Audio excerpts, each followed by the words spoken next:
নমস্কার বন্ধুরা, বাসাই রান্নাবান্নাতে সকলকে স্বাগত। আজ তোমাদের সাথে শেয়ার করব তালের মালপোয়া রেসিপি। সামনেই জন্মাষ্টমী, তাই জন্মাষ্টমী স্পেশাল মালপোয়া রেসিপি শেয়ার করব তালের।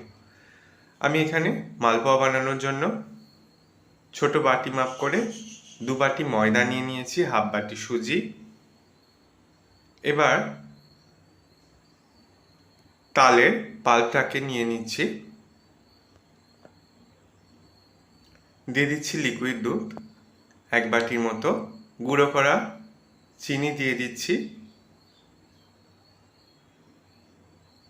এখানে আমি 3 চামচ মতো চিনি দিয়ে দিয়েছি।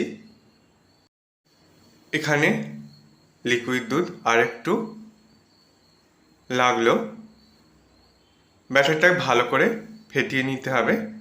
দেখো, এইভাবে ভালো করে ব্যাটারটাকে ফেটিয়ে নিয়েছি। ব্যাটারটা পুরোপুরি পারফেক্টভাবে রেডি হয়ে গেছে। এবার চিনি সিরাটাকে তৈরি করে নেব। তার জন্য ওই বাটি মাপ করি 1 বাটি চিনি নিয়ে নিয়েছি, আর ওই বাটি মাপ করি দিয়ে দিচ্ছি 1 বাটি জল।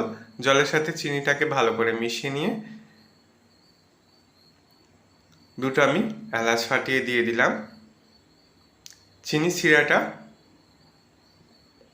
খুব ঘন নয়, হালকা একটু চটচটে ভাব হতে হবে, তাহলে চিনি সিরাটা রেডি হয়ে যাবে। চিনি সিরাটা আমার রেডি হয়ে গেছে। আগে থেকেই আমি তেলটাকে হাই ফ্লেম দিয়ে গরম করতে বসিয়ে দিয়েছিলাম।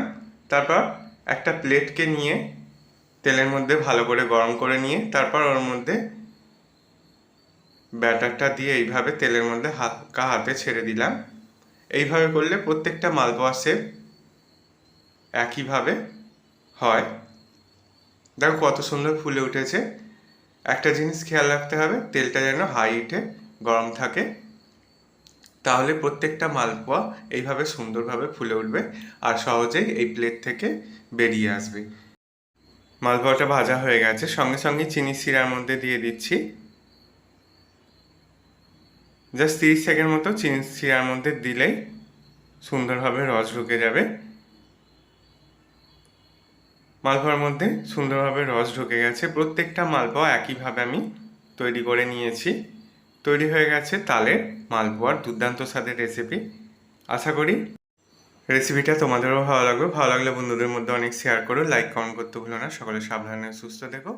ধন্যবাদ।